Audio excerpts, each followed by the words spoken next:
Good day everyone! Panibagong vlog na naman tayo, ang ating center stand. Ayan, i-DIY natin, ilinisin natin, i-maintenance natin ng ating center stand. Mahalaga ito guys, kasi pag nag-stack up yan, nako, mahirap tanggalin. So kailangan ko pang pukpukin yan guys. So ngayong araw, lalagyan natin yan ng grasa, may maintenance. May dalawang tornilyo yan sa ilalim guys, na 10mm. Ayan. So, kailangan muna tanggalin itong tambutso para hindi tayo mahirapang magtanggal ng tornilyo sa ilalim. So, ito yan. May dalawang 14mm naman yan na tornilyo na malaki para matanggal natin ang tambutso. Tapos ito, kung makikita nyo yan guys, nasa ilalim yung dalawang 10mm na socket yan. So, gagamit tayo yan para matanggal. Yun ang uunahin natin tanggalin para matanggal ang tambutso yan. So hindi ko na masyadong may video. So ito yung tornilyo niya guys. 10mm yan, dalawa galing doon sa ilalim. Tapos ito naman tatanggalin natin. Yan, dalawang tornilyo na yan. Okay, para matanggalan natin ang tambutso. So ito, gamit tayo ng impact wrench, 14mm yan guys, para mapabilis ang ating trabaho. Ayan, so ibabala lang natin na ganyan at tatanggalin na natin guys ang socket wrench.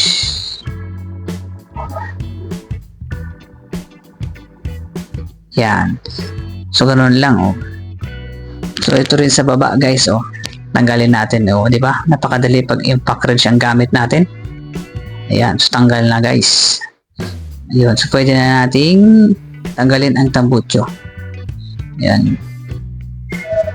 Ang paglilis ng center stand guys is sa una siguro mahirapan kasi ito nga maraming tatanggalin, pero pag nasanay ka guys, okay na siya, madali na. So ayan na makita niyo na. So ito parang may lock siya na alambre na yan, kailangan straight nyo yan para matanggal yan kasi yung pinakalock nung mismo center stand. Ayan, so dito itong spring na to automatic yan, matatanggal mamaya. Ayan, so hilain natin mamaya yan. So, kailangan muna nating tanggalin yung lock do sa kabila. So, ito na guys. Kailangan lang natin i-straight itong parang alambre to. Pinakalock kasi ng mismong parang ehe niya. Ayan Pukpukin lang na ganyan. Tapos hilain lang ng plies para matanggal. Ayan. Ang lock. Okay. So, natanggalan natin. Tapos yan, kailangan nating pukpukin. Yan, para matanggal kasi medyo dumikit ng konti lang naman yan, konting pukpuk lang guys. Tapos para mahila na natin doon sa kabila guys. Yan ang importanteng grasahan natin ang center stand. Maintenance yan guys, gagrasahan, lilinisin. So ayun na, pwede na hilain. So, natanggal na yung spring yan, hilain lang LNP So ito na guys hilain na natin yan yun, may lock din doon. So hilain natin ganyan medyo madali pa to yung iba kasi nag-stack up talaga kaya ako hindi ko naantayin talagang ayan kalawang grabe. So lilinisin natin to guys yan. Kung may liha kayo pwede rin yun, lihain nyo ng konti, pero ako tingnan natin. Yan, pati yun guys yung butas doon. So ako decreaser lang guys. Yan, sprayan ko lang ng decreaser. Yan tingnan nyo. Tapos brasin. Pati ito guys, yan yung loob niyan, linisin din natin yan guys. Yan, ganyan. Yun nga, kung gusto nyo lihain, pwede rin guys, para talagang matanggal yung dumi tsaka yung kalawang. Yan. Tsaka sabunin nyo na rin yan. Basta diskarte nyo na kung paano nyo malilinis ito. Yung bakal na to guys. Ayan, saan may kalawang ayan di mo, patak yung kalawang niya guys. Decreaser yan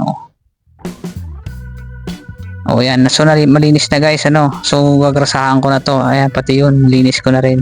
So high temp yung ilalagay kong grasa para mas maganda, pero pwede rin naman yung kahit hindi high temp, basta magrasahan nyo lang guys.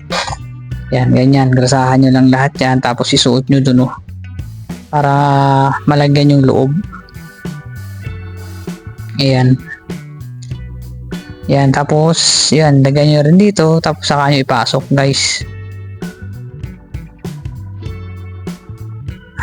Yan, ganyan. Oh. Para hanggang loob guys magagrasahan.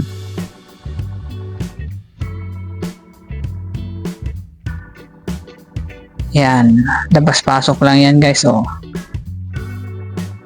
Okay, tapos ito guys, yan, lagyan natin ng grasa, damihan na natin. Ito rin guys, lahat ng pwedeng madaanan nung pinakaihe niya, yan, lagyan na rin natin para iwas kalawang stack up guys. So ito na guys, ibabalik na natin, oh.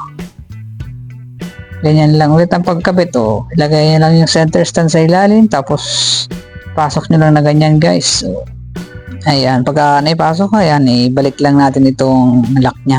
Oh, itong wire nito. Huwag natin alambre pala. Huwag natin kalimutan yan na ibalik at i-lock ng ganyan, oh. Gamitan natin ang plies. Ito po natin pagkaroon. Side by side para yan yung lock nya guys. Okay? Ayan, sa hindi pa pala nakapag-follow sa akin guys.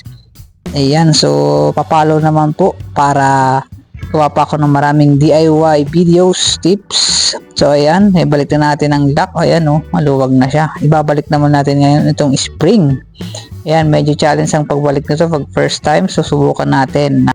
Ayan, so gamit lang tayo ng screwdriver na Phillips. O ayan, oh. Tapos to itutungkod natin to sa pinaka pagsikotan sa baba. Yan, tapos unti-unti yung bababa guys. Yan, ganyan. Tapos maglalak na yan. Okay, ganyan lang yan guys. Bababa rin yan. Oh, so ayan na guys, di ba? Pagka ano nun, sasangat na yun do sa ano, yun. So okay na. Yun. Pero pag first time yan ginawa, parang ano eh, may challenge. Pero yun lang, ganun lang. Gamit lang kayo ng screwdriver. So yun, okay na siya. So na maintenance na natin ang ating, yun, oh, smooth na yung ano niya. Nagbabounce pa. Ayan. Thank you for watching guys. Ganun lang pag maintenance ng center stand. Ayan, follow for more guys. At ibalik na natin ang tambucho. Yan, ganyan lang pagbabalik. Mga tornilyo lang. So okay na. Thank you for watching.